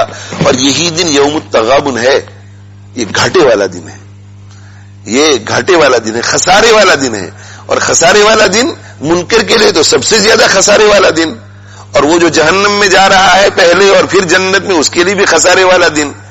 اور بیچ میں ایک اور شکل بھی پیدا کر دوں کہ اس کے لیے بھی خسارے والا دن، جو جا رہا ہے سیدھا جنت میں، سیدھا جنت میں، اس لیے کہ 60% 60% نیکیاں تھی اور 40% برائیاں تھی. تو دائیں طرف والا پلڑا جھک گیا، اسے جنت میں سیدھا جا رہا ہے، جہنم میں جائے بغیر. لیکن وہ 40% اللہ کی نافرمانی کی تھی، اس کی وجہ سے جنت اسے کم درجے کی ملے گی. اس کے لیے بھی گھاٹے کا دن، حسرت کا دن. اور وہ شخص جس کے نام اعمال میں 100% نیکیاں ہیں، وہ سیدھا جنت میں جائے گا. اسے اس کے اعمال کی وجہ سے بہت اونچی جنت ملے گی، لیکن اسے ایسا خیال آئے گا کہ دنیا میں فنا وقت جو میں نے ضائع کیا تھا، اگر میں ضائع نہ کرتا اور اسے بھی کسی کام میں لے آتا تو آج اس سے بھی زیادہ اونچی جنت مجھے ملتی. اسی لیے حدیث شریف میں آتا ہے، آپ صلی اللہ علیہ وسلم نے ارشاد فرمایا کہ جنتی جنت میں داخل ہونے کے بعد کسی چیز پر حسرت نہیں کرے گا. اسے اللہ اتنا دے گا کہ اسے حسرت نہیں ہوگی کہ یار فلاں چیز مجھے مل جاتی تو اچھا ہوتا. نہ، کوئی حسرت نہیں ہوگی سوائے اس گھڑی کے کہ جس گھڑی کو اس نے اللہ کی یاد کے بغیر گزارا تھا. اس کو یہ خیال آئے گا کہ اس گھڑی کو بھی اگر اللہ کی یاد میں گزار دیتا تو آج درجہ میرا بلند ہو جاتا. اور یہاں ضمناً جو ہے ایک دوسری بات بھی میں کہہ دوں، اس سے کہ بعض مفسرین نے اس کے نیچے یہ حدیث لکھی ہے، اس اعتبار سے بھی یہ خسارے کا دن ہے. وہ کیا ہے؟ حدیث شریف میں آتا ہے کہ اللہ کے نبی صلی اللہ علیہ وسلم نے پوچھا کہ بھئی مفلس کون ہے؟ مفلس. تو صحابہ کرام رضوان اللہ تعالی علیہ مجمعین نے عرض کیا کہ یہ اللہ کے نبی صلی اللہ علیہ وسلم، ہمارے نزدیک تو مفلس وہ ہے جس کے پاس نہ درہم ہو نہ دینار ہو، کلاش، خالی ہاتھ، سکنٹ، وہ مفلس ہے. تو حضور اکرم صلی اللہ علیہ وسلم نے فرمایا کہ یہ دنیاوی اعتبار سے مفلس ہے. حقیقی مفلس کون ہے؟ حقیقی مفلس میری امت کا وہ ہے کہ قیامت کے دن نیکیوں کا انبار لے کر آئے گا، بہت نیکیاں ہوں گی، لیکن حقوق العباد کا اس نے خیال نہیں رکھا تھا. تو یہ جو نیکیوں کا انبار ہے، نفل روزے، نفل نمازیں، نفل عمرے، نفل حج، اللہ کے راستے میں خیرات، تسبیحات، مگر بندوں کے حقوق کا خیال نہیں رکھتا تھا. غیبت، بہتان اور بھی بہت سارے بندوں کے حقوق.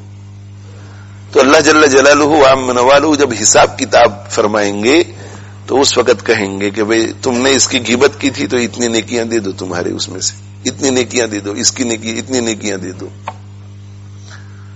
کرتے کرتے کرتے کرتے حقوق اتنے لوگوں کے اس کے ذمے ہوں گے کہ اس کی ساری نیکیاں ختم ہو جائیں گی. فرشتے پوچھیں گے کہ اللہ اب کیا کریں، اس کے پاس تو نیکی ہے ہی نہیں لوگوں کو دینے کے لیے، اور ابھی تو اہل حق کھڑے ہیں لائن میں. تو اللہ تعالی شانہ ارشاد فرمائیں گے کہ جن کا حق اس کے ذمے ہے اب ان کے گناہ اس کے اوپر ڈالنا شروع کرو.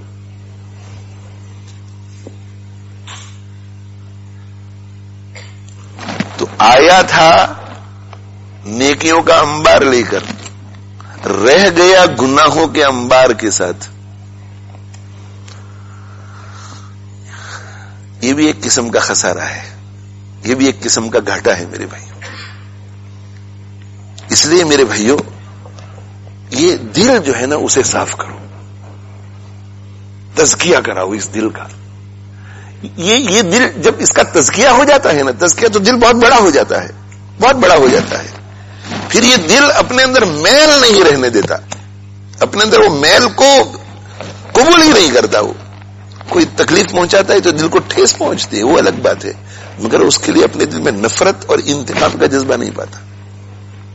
وہ اس پر ترس کھاتا ہے، اس کے لیے دعائیں کرتا ہے، ٹھیس پہنچتی ہے اس لیے کہ بشری تقاضا ہے، لیکن وہ اس کے لیے دعائیں کرتا ہے، اس پر ترس کھاتا ہے. لیکن اگر تزکیہ نہ ہو اندر تو بغض آ جاتا ہے، میل آ جاتا ہے. اور جب بغض اور میل آ جاتا ہے تو پھر اس نے ہمارے حق میں جتنی حق تلفی کی ہے اس سے 100 گنا 1000 گنا زیادہ ہماری طرف سے حق تلفی ہو جاتی ہے.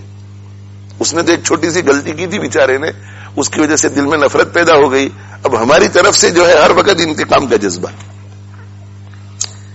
اسی لیے میرے والد صاحب رحمۃ اللہ علیہ یہ فرماتے تھے، اس حدیث کے ذیل میں، یہ حدیث جب آتی تھی اس کا مذاکرہ ہوتا تھا، وہ دین کی باتیں کرتے رہتے تھے، تو وہ یہ کہتے تھے کہ بھئی ہم لوگوں کا حال تو یہ ہے کہ جب کسی کا میل دل میں بیٹھ جاتا ہے تو اس کے حقوق کی اتنی حق تلفی کرتے ہیں کہ قیامت کے دن جب لوگ لائن میں کھڑے رہیں گے نا تو ہماری نیکیاں تو پہلا آدمی ہی لے جائے گا، پہلا آدمی ہی نیکیاں لے جائے گا، اس لیے کہ ہم نے اس کی اتنی حق تلفی کی ہوگی اور ہمارے نامہ عمل میں نیکیاں بھی کم ہوں گی، کہ اس کے بعد تو ہمیں گناہ لینے ہیں سب کے.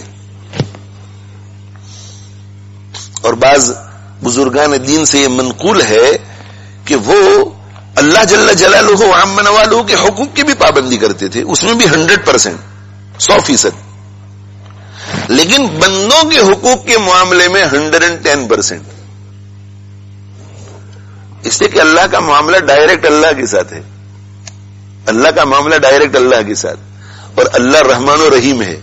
اس کا مطلب یہ نہیں ہے کہ آدمی جرأت کے ساتھ گناہ کرتا رہے، مگر یہ کہ وہاں چانسز زیادہ ہیں معافی کے. اور بندوں کے حقوق میں بندے کا معاملہ بندے کے ساتھ ہوتا ہے اور بندہ اتنا جلدی معاف نہیں کرتا. ذرا توجہ سے سنیے اس کو، بندہ اتنا جلدی معاف نہیں کرتا. اور اللہ کے یہاں قاعدہ یہ ہے کہ جب کوئی کسی بندے کی حق تلفی کرتا ہے تو اللہ اس وقت تک معاف نہیں کرتے جب تک کہ وہ بندہ معاف نہیں کرتا. تو بعض بزرگان دین کے بارے میں یہ منقول ہے کہ وہ حقوق اللہ کے معاملے میں 100% احتیاط کرتے تھے اور حقوق العباد کے معاملے میں 110, 120, 130 بہت زیادہ. حدیث میں بھی آتا ہے نا، حدیث شریف میں کہ الغیبۃ اشد من الزنا، غیبت جو ہے وہ زنا سے زیادہ بڑا ہوا گناہ ہے، غیبت زنا سے زیادہ بڑا ہوا ہے. تو صحابہ کرام رضوان اللہ تعالی علیہ مجمعین کے دریافت کرنے پر آپ صلی اللہ علیہ وسلم نے سمجھایا کہ اصل میں بات یہ ہے کہ جب ایک بندہ زنا کرتا ہے، زنا، اور زنا کرنے کے بعد افسوس ہوتا ہے دل میں اور توبہ کا ارادہ ہوتا ہے، تو توبہ میں کوئی چیز رکاوٹ نہیں بنتی، اس کے اور اللہ کے درمیان معافی مانگ لیتا ہے. لیکن جب کسی کی غیبت کرتا ہے اور پچھتاوا ہوتا ہے اور توبہ کا ارادہ کرتا ہے تو ایگو بیچ میں حائل ہو جاتا ہے کہ توبہ تو کرنا چاہتا ہوں، غلط ہوا ہے، مگر اس کے سامنے جا کر سوری نہیں کہہ سکتا. حقوق العباد والا معاملہ اس اعتبار سے غیبت جو ہے وہ زنا سے زیادہ سخت. اور ایک مرتبہ حضرت جبریل ایک مرتبہ اللہ کے نبی صلی اللہ علیہ وسلم کے پاس ایک صحابی رضی اللہ تعالیٰ عنہ آئے اور انہوں نے سوال پوچھا کہ اللہ کے نبی صلی اللہ علیہ وسلم، اگر میں اللہ کے راستے میں نکل جاؤں اور اللہ کے راستے میں میدان میں اتروں اور میدان میں اتر کر کے شہید ہو جاؤں، اور شہید بھی ہو جاؤں کس طرح؟ صابرن محتسبن، جم کر کے لڑوں دشمن کے ساتھ، ذرہ برابر میری طرف سے غفلت نہ ہو، جم کر لڑوں نمبر 1، محتسبن نمبر 2 اخلاص کے ساتھ لڑوں، اور نمبر 3 مقبلن غیر مدبرین، ایک لمحے کے لیے بھی پیٹھ نہ دکھاؤں دشمن کو، آگے بڑھتا چلا جاؤں. تو سوال یہ کہ اتکفر عنی خطایا، میرے گناہ سارے کے سارے معاف ہو جائیں گے؟ تو آپ صلی اللہ علیہ وسلم نے فرمایا کہ جی ہاں، تمہارے گناہ معاف ہو جائیں گے. وہ جانے لگا تو اللہ کے نبی صلی اللہ علیہ وسلم نے فرمایا کہ واپس آ جائے ادھر، اور کہا کہ تو نے کیا کہا ابھی؟ تو کہا کہ میں نے یہ کہا کہ ان قتلت فی سبیل اللہ صابرا محتسبا مقبلا غیر مدبرین اتکفر عنی خطایا. تو حضور اکرم صلی اللہ علیہ وسلم نے فرمایا کہ جی ہاں، اگر تو اس حالت میں لڑتے لڑتے مر گیا تو تیرے گناہ معاف ہو جائیں گے سوائے قرضے کے. یہ قرض بول کر کے حقوق العباد کی طرف، سوائے حقوق العباد کے. اور پھر آپ صلی اللہ علیہ وسلم نے فرمایا کہ پہلے جواب اور دوسرے جواب میں فرق اس لیے آ گیا کہ ابھی ابھی جبریل مجھے کہہ کر کے گئے. تو دیکھو، جہاد کے نتیجے میں اگر کوئی شہید ہو جاتا ہے تو حقوق اللہ سے تعلق رکھنے والے تو سارے گناہ معاف ہو جاتے ہیں، حقوق العباد والے نہیں.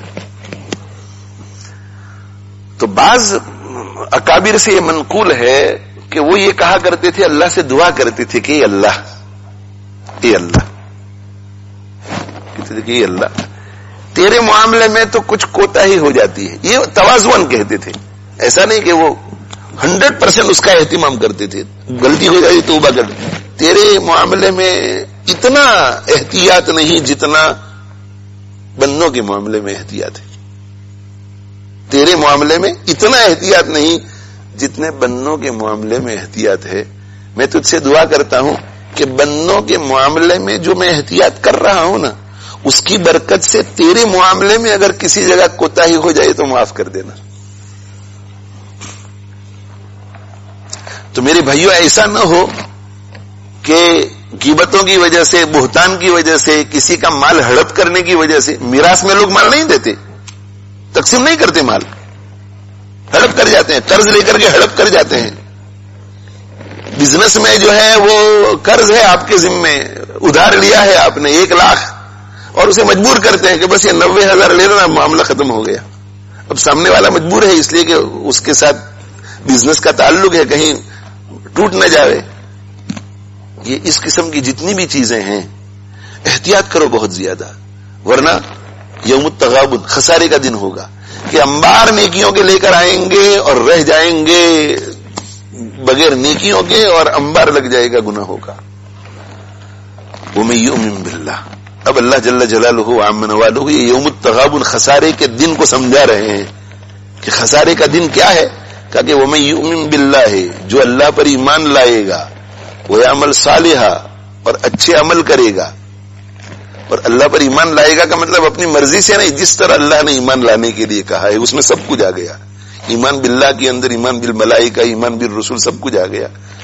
اور جو نیک عمل کرے گا، اور نیک عمل بھی اپنی مرضی کے مطابق نہیں، اللہ نے جس کو نیک عمل کہا ہے، جو اللہ پر ایمان لے آئے گا اور جو نیک عمل کرے گا، یکفر عنہ سیئاتہ، اللہ اس سے اس کی برائیوں کو مٹا دے گا. کیا مطلب اس کا؟ وہ جو گناہ صغیرہ ہوں گے نا، وہ مٹا دے گا اللہ.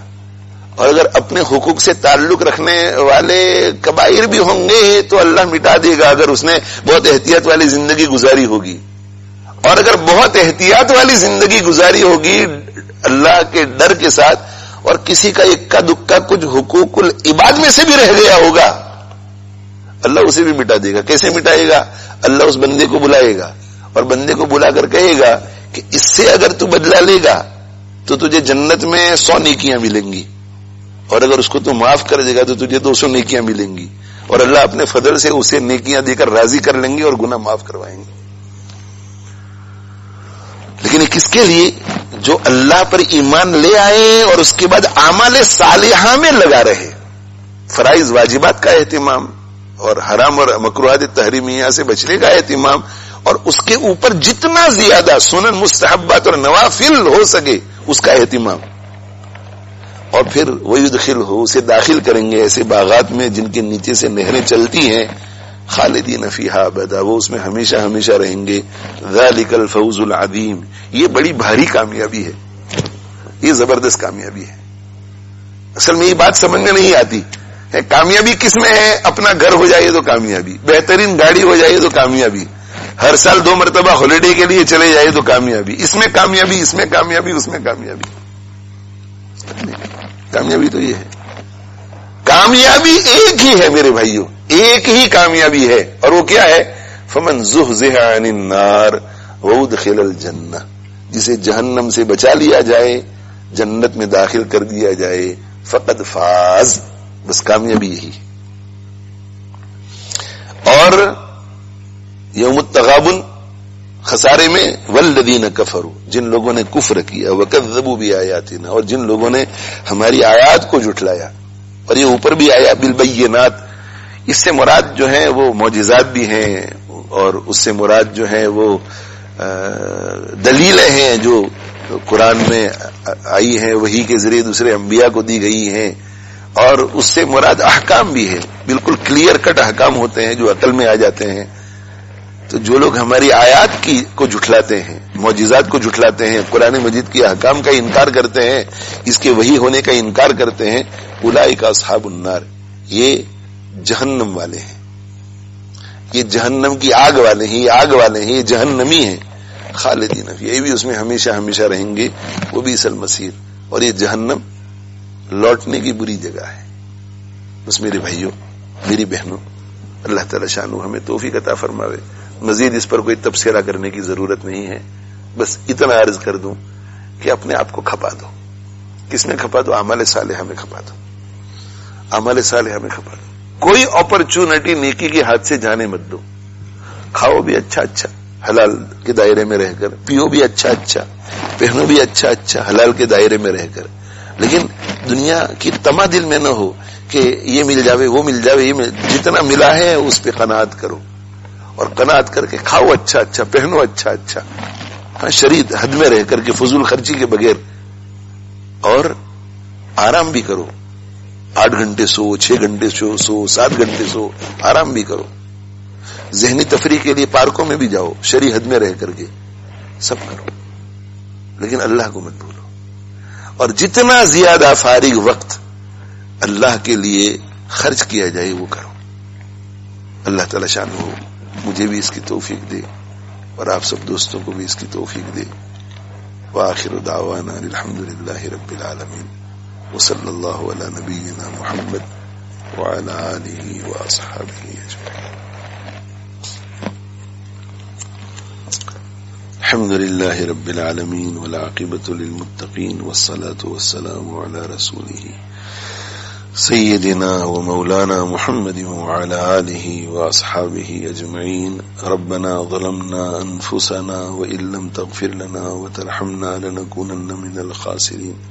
ربنا اغفر لنا وتب علينا إنك أنت التواب الرحيم. اللهم بارك لنا فيما أعطيتنا وقنا واصرف عنا شر ما قضيت لنا. اللهم بارك لهم فيما رزقتهم واغفر لهم وارحمهم. اللهم اكفنا بحلالك عن حرامك واغننا بفضلك عمن سواك. اللهم ارحمنا بالقرآن العظيم واجعله لنا إماما ونورا وهدى ورحمة. اللهم ذكرنا منه ما نسينا وعلمنا منه ما جهلنا وارزقنا تلاوته آناء الليل وآناء النهار واجعله لنا حجة يا رب العالمين. اللهم اجعلنا ممن يحل حلاله ويحرم حرامه ويقيم حدوده. اللهم اجعل القرآن العظيم ربيع قلوبنا وجلاء أحزاننا وذهاب غمومنا وهمومنا وقائدنا وسائقنا إلى جنات النعيم. اللهم وفقنا لما تحب وترضى واجعل آخرتنا خيرا من الأولى. یا ارحم الراحمین, یا ارحم الراحمین, یا ارحم الراحمین. ہمارے حال پہ رحم فرما, ہمارے گناہوں کو معاف فرما, ہماری لغزشوں سے درگزر فرما. الہ العالمین, اپنے وجود اور اپنی توحید پر جو یقین ہے اس میں الہ العالمین اضافہ فرما, شرک سے ہماری حفاظت فرما. یا ارحم الراحمین, جو ایمان تو نے ہمیں دیا ہے الہ العالمین اس کی حفاظت فرما, اس میں ترقی نصیب فرما, تنزلی سے ہماری حفاظت فرما, کفر اور کفر کے شائبے سے ہماری حفاظت فرما. یا ارحم الراحمین, نفاق سے ہماری حفاظت فرما. یا ارحم الراحمین, تیرے عالم ہونے کو, تیرے قادر ہونے کو, تیرے خالق ہونے کو ہم مانتے ہیں. الہ العالمین اس میں اور یقین پیدا فرما. الہ العالمین تیری جتنی صفات ہیں ہم تجھے ان تمام صفات میں وحدہ لا شریک لہ مانتے ہیں. الہ العالمین اس میں بھی ترقی نصیب فرما. یا ارحم الراحمین, پچھلی امتوں, پچھلے لوگوں کی نافرمانیوں کی جو سزا انہوں نے دنیا ہی میں بھگتی ہے, الہ العالمین ان سے عبرت لینے کی توفیق عطا فرما. یا ارحم الراحمین, حضرات رسول پر تو نے ہمیں ایمان کی توفیق دی ہے, اور الہ العالمین ان کے ذریعے جو چیزیں تو نے بھیجی ہیں ان سب چیزوں پر ہم ایمان رکھتے ہیں. الہ العالمین اس ایمان میں اور اضافہ فرما, اور الہ العالمین انبیاء علیہم الصلوۃ والسلام کی تعلیمات کی صحیح سمجھ عطا فرما, اور اس کے مطابق الہ العالمین اس کی اتباع کی توفیق عطا فرما. یا ارحم الراحمین, مرنے کے بعد کی زندگی پر ہمارا یقین ہے. الہ العالمین یہ تیرا کتنا بڑا کرم ہے کہ ہمارا مرنے کے بعد کی زندگی پر یقین ہے. یا ارحم الراحمین اس لیے یقین ہے کہ ہم تیری کتاب پر یقین ہے, اور تیری کتاب یہ کہہ رہی ہے کہ مرنے کے بعد زندگی ہے. یا ارحم الراحمین اس لیے ہمیں یقین ہے کہ تیرے پیارے حبیب صلی اللہ علیہ وسلم نے یہ بات بتلائی ہے کہ مرنے کے بعد زندگی ہے. اور یا ارحم الراحمین ہمیں تیرے پیارے حبیب صلی اللہ علیہ وسلم کی بات پر یقین ہے. الہ العالمین اس یقین کو میں اور اضافہ فرما, اور الہ العالمین اس یقین میں اضافے کے ساتھ یہ بھی ہمارے ذہنوں میں بٹھا دے کہ ہمیں قیامت کے دن ہمارے اعمال کا سامنا کرنا پڑے گا, اور وہ خسارے کا دن ہوگا. الہ العالمین اس کو مد نظر رکھتے ہوئے ایسی زندگی کی توفیق عطا فرما کہ ہم ہمارے ہر وقت کو نیک کاموں میں صرف کر کے آخرت کے خسارے سے ہم اپنے آپ کو بچائیں. الہ العالمین ہمیں ہماری اس میں تو مدد فرما. الہ العالمین ہم تجھ پر بھی ایمان رکھتے ہیں, تیرے رسول صلی اللہ علیہ وسلم پر ایمان رکھتے ہیں, اس نور پر بھی ایمان رکھتے ہیں جو تو نے اتارا ہے. الہ العالمین اس ایمان کو خوب مضبوط بنا دے. الہ العالمین موت تک اس ایمان اور یقین کی تو حفاظت فرما, اور الہ العالمین اسی پر زندہ رکھ, اسی پر موت عطا فرما. الہ العالمین ہمیں ان لوگوں میں سے بنا دے جو تجھ پر ایمان لائے ہیں اور اعمال صالحہ میں زندگی گزارتے ہیں. الہ العالمین ہمیں ان لوگوں میں سے بنا دے جن کی غلطیوں کو تو مٹائے گا. الہ العالمین جن کو تو ایسے باغات میں داخل کرے گا جن کے نیچے سے نہریں بہتی ہوں گی, جن میں وہ ہمیشہ ہمیشہ رہیں گے. الہ العالمین ہمیں جہنم سے بچا لے, ہمیں ان لوگوں میں سے بچا لے جو انکار کرتے ہیں, ان لوگوں میں سے بچا لے جو تیری آیات کی تکذیب کرتے ہیں, لوگوں میں سے بچائے جن کو تو نے اصحاب النار کہا ہے. الہ العالمین بری جگہ لوٹنے سے ہماری حفاظت فرما.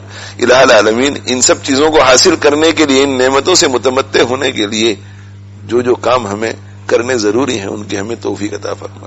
الہ العالمین سب حاضرین کو قبول فرما لے اور سب شرکا کو بھی قبول فرما لے, جہاں جہاں لوگ سن رہے ہیں سب کو قبول فرما لے. الہ العالمین یہ تیرا بڑا کرم ہے کہ تو ہفتے میں ایک مرتبہ 1.5 گھنٹہ ہمارا تیرے کلام میں صرف کرواتا ہے. الہ العالمین پورا ہفتہ ہماری تو زندگی ہے ایسے ایسے گناہوں میں گزرتی ہے کہ ہمیں تو تیری کلام کو ہاتھ لگانے کی توفیق بھی نہیں ملنی چاہیے, لیکن الہ العالمین تو قرآن ہم سے پڑھواتا بھی ہے, تلاوت بھی کرواتا ہے. الہ العالمین سمجھنے کی توفیق دیتا ہے, سمجھنے کے لیے تو نے اسباب بھی بہت سارے پیدا کیے ہیں, اور پھر الہ العالمین اس کو سمجھانے کی سمجھنے کی سعادت نصیب کرتا ہے. اور ہماری زندگی کا الہ العالمین ہماری زندگی کے لمحات میں سے یہ کتنے قیمتی لمحات ہیں جو الہ العالمین تیرے کلام پاک میں گزر جاتے ہیں. الہ العالمین ہمیں اس توفیق پر استقامت عطا فرما, اور ہمارے ساتھ ہمارے اہل و عیال, ہمارے ماں باپ, ہمارے بچے, ہماری بیویاں, ہمارے شوہر, ہمارے متعلقین, ہمارے محبین, ہمارے محسنین, پوری امت کو اس کی توفیق عطا فرما. اور الہ العالمین ہم سب کو اس پر عمل کرنے کی سعادت عطا فرما. الہ العالمین بیماروں کو شفا عطا فرما, پریشان حالوں کی پریشانیوں کو دور فرما, مصیبت زدہ کو عافیت عطا فرما, موت کے قریب انہیں حسن خاتمہ نصیب فرما, مرحومین کی مغفرت فرما, قرضوں میں ڈوبے ہوئے انہیں سبکدوش فرما. یا ارحم الراحمین بے اولاد کو اولاد صالح عطا فرما, اولاد والوں کو اولاد کی طرف سے آنکھوں کی ٹھنڈک عطا فرما, بے رشتہ کو نیک رشتہ عطا فرما, جن رشتوں میں رکاوٹیں ہیں ختم فرما, جن گھروں میں ناچاکیاں ہیں محبت سے مبدل فرما, جو گمراہ ہیں انہیں ہدایت عطا فرما, جو الہ العالمین تیری راہ سے دور ہیں انہیں تیری راہ پر ڈال دے.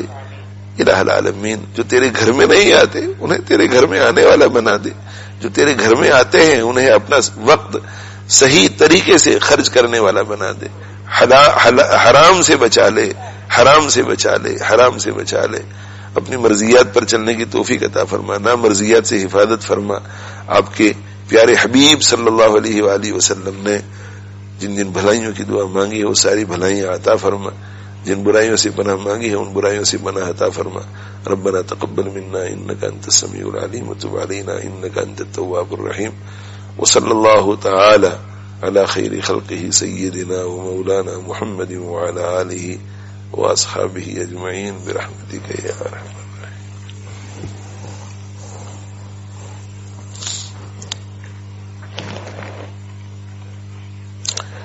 بھائی ہمارے مولانا ابو بکر صاحب کی والدہ آخری حالت میں ہے, دعا کیجیے کہ اللہ تعالی شان انہیں حسن خاتمہ نصیب کرے. ہمارے مفتی ابراہیم جبار صاحب کی بھی والدہ بیمار چل رہی ہیں, ان کے لیے بھی دعا کیجیے. اور جتنے لوگ بیمار ہیں, بہت سے ہمارے دوست احباب کورونا وائرس میں پڑے ہوئے ہیں مگر مائلڈ ہے, ان کے لیے بھی دعا کیجیے. عمرے کے لیے جو لوگ گئے ہیں اللہ تعالیٰ ان سب کی حاضری قبول فرما, ہم سب کو بھی اللہ موقع نصیب فرما.